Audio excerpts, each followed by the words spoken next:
bulan puasa kali ini, rumah Mat Piti tidak sepi lagi. Sampai puasa tahun lalu, dia hanya berdua tinggal bersama Romlah.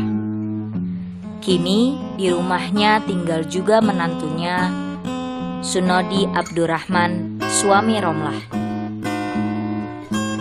Cak Dlahom yang dulu tinggal di dekat kandang kambing milik Pak Lurah juga tinggal di sana, menempati kamar belakang yang menghadap teras belakang. Dan rumah Mat Piti semakin ramai karena pada hari kedua puasa datang juga adik Sunodi. Namanya Agus Mutaharoh. Kok namanya beda sama anak Nodi, Gus? Mat Piti bertanya pada Agus ketika Agus baru datang dan diperkenalkan oleh Sunodi.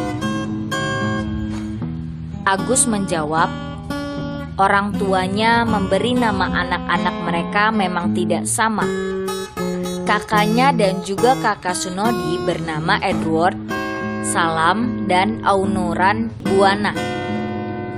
Dua adik Agus bernama Arman Maulida dan Prima Wisnu Zakariah. Mat Piti mengangguk mendengar penjelasan Agus. Tapi Cak Dlahom yang ikut menyambut Agus malah ngikik. Agus agak terkejut. Dia baru tahu di rumah itu ada orang tua lain selain Mat Piti, mertua kakaknya. Saya panggil Gus Mut saja ya. Cak Dlahom membuka suara. Mat Piti geleng-geleng. Sunodi mesem-mesem. Agus menganga. Mau kan Gus Mut? Walah. Nanti saya dikira anak kiai, Pak. Iya ndak apa-apa toh. Tapi sejak kapan aku kawin sama ibumu? Sejak itu orang-orang kampung memanggil Agus sebagai Gus Mut. Dia menjadi perhatian orang-orang kampung karena wajah dan kelakuannya berbeda dengan Sunodi. Kemana-mana Gus Mut selalu mengenakan celana olahraga training itu, sementara Sunodi terus sarungan. Sunodi klimis, Gus Mut punya janggut 7 helai. Sunodi jarang tertawa, Gus Mut malah kelihatan selalu tertawa. Sunodi jarang sholat, Gus Mut rajin sholat. Dan gara-gara Gus Mut mau sholat di masjid, mau ikut tarawih, orang-orang di masjid ribut. Bukan perkara sholatnya, melainkan gara-gara wudhu Gus Mut. Peristiwa itu terjadi menjelang tarawih. Orang-orang ribut di depan kamar mandi karena mereka mau wudhu, tapi kamar mandi terkunci dari dalam. Padahal kamar mandi itulah satu-satunya tempat wudhu di masjid kecil kampung itu. Lalu orang-orang mulai menggedor-gedor pintu seng kamar mandi. Siapa di dalam? Kayaknya sudah sejak habis maghrib pintunya terkunci. Yang ngerti apa orang-orang mau sholat? Ini ndak biasanya kok, jangan-jangan berak. Di dalam kan tidak ada jambannya. Orang-orang bersahutan, tapi tetap tak ada suara dari dalam kamar mandi.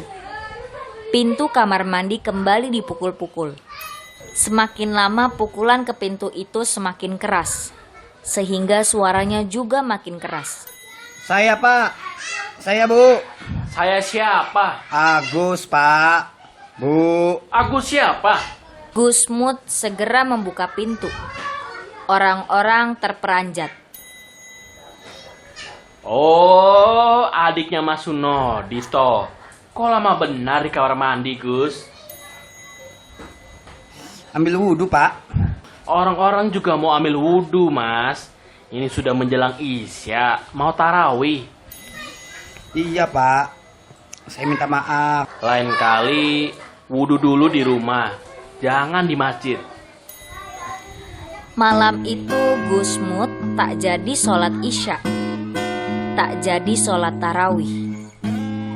Dia melimpir meninggalkan masjid dan balik ke rumah Mat Piti. Di sana hanya ada Romlah dan Cak Dlahom, karena Mat Piti dan Sunodi masih di masjid. Romlah yang melihat wajah Gusmut kusut menegur.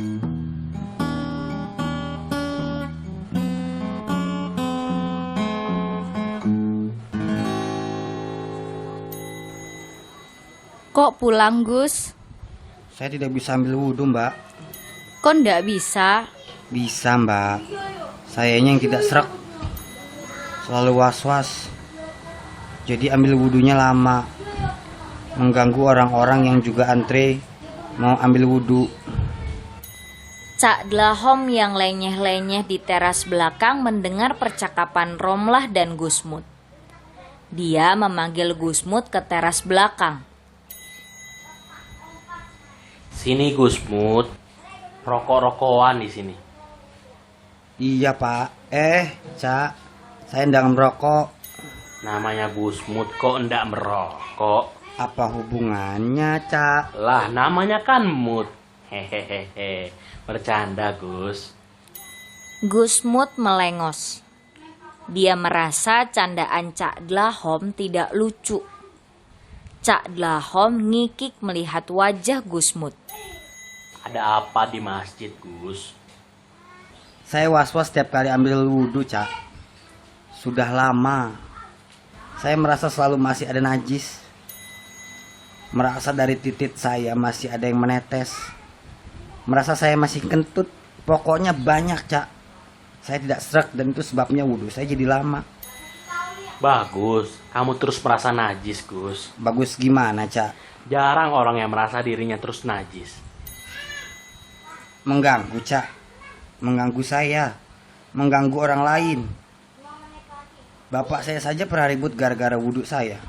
Bapakmu, kamu ajak ribut hanya karena wudhu. Masa lalu, Cak. Tapi terbebas dari najis itu syarat sah untuk sholat, Cak. Betul, dan tidak ada yang bilang kamu boleh sholat sambil bernajis. Ya ndak ada. Tapi Gus, apa benar titikmu terus meneteskan kencing? Apa betul lubang pantatmu terus kentut? ya ndak selalu, Cak. Saya hanya merasa perasaan saya saja. Gusmut menunduk, memandang kuku di jari-jari kakinya yang mulai banyak yang hitam. Sudah lama dia tak menggunting kuku. Romlah datang membawa secangkir teh dan kopi. Cak Dlahom melanjutkan rasa penasarannya pada Gusmut. Lalu Gus, setelah berlama-lama ambil wudhu, perasaan was-wasmu itu lalu hilang. Ndak juga, Cak.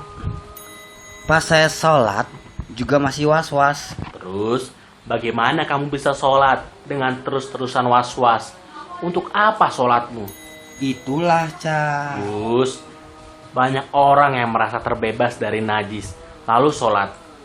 Sementara hati mereka justru banyak najisnya. Hati kok bisa najis, Cak? Kamu yakin hatimu bebas dari najis? Ya, nggak tahu, Cak.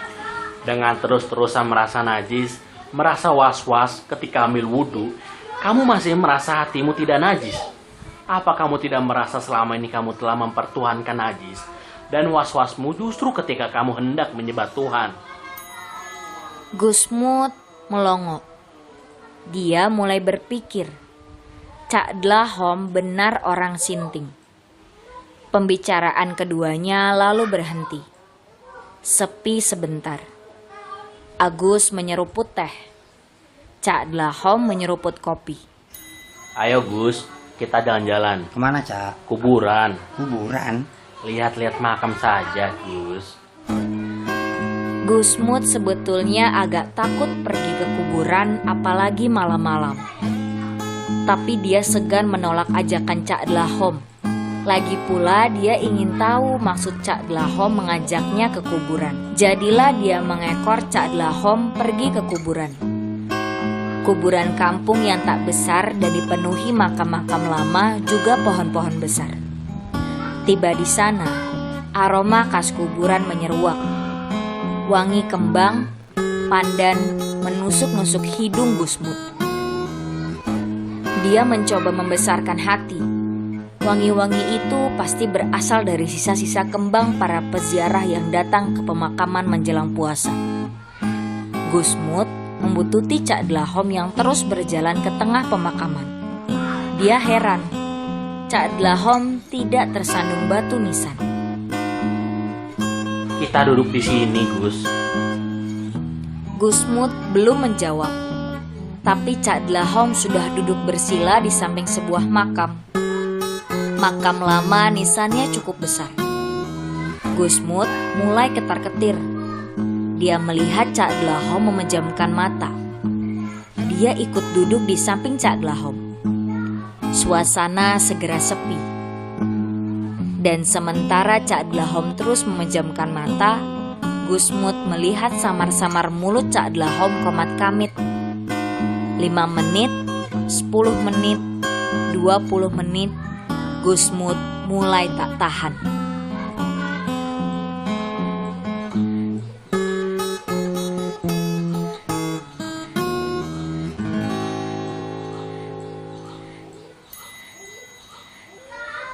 Cak, Ada apa, Gus? sampean ini mau ngajarin saya syirik ya? Cak Dlahom membuka mata. Sebentar dia menoleh ke Gusmut, lalu segera berdiri. Gusmut ikut berdiri. Lalu Cak Dlahom menggandeng tangan Gusmut, berjalan menjauh dari kuburan. Kali ini dia mengajak Gusmut ke telaga yang tak jauh dari kuburan. Maksudmu tadi syirik gimana, Gus? Sampean berdoa di makam, meminta-minta ke makam. Itu kan syirik. Jangan ajak-ajak saya seperti itu. Syirik itu apa sih, Gus? Menyekutukan Allah, Cak. Menduakan Allah. Itu dosa tak terampuni. Sampean ndak usah ngetes-ngetes saya. Kamu tadi buka puasa, Gus. Lah, gimana sih? Tadi nanya syirik, sekarang nanya buka. Tadi kan buka sama sampean, Cak. Rame-rame sama Pak Mat, Mbak Romlah, Mas Nodi. Kamu buka apa tadi? Minum teh manis dan makan kurma, Cak. Setelah minum teh manis, apa yang kamu rasakan? Lega, Cak. Hilang haus saya. Menurutmu, kenapa hilang rasa hausmu? Ya karena minum teh manis, Cak. Kamu yakin teh manis itu yang menghilangkan hausmu?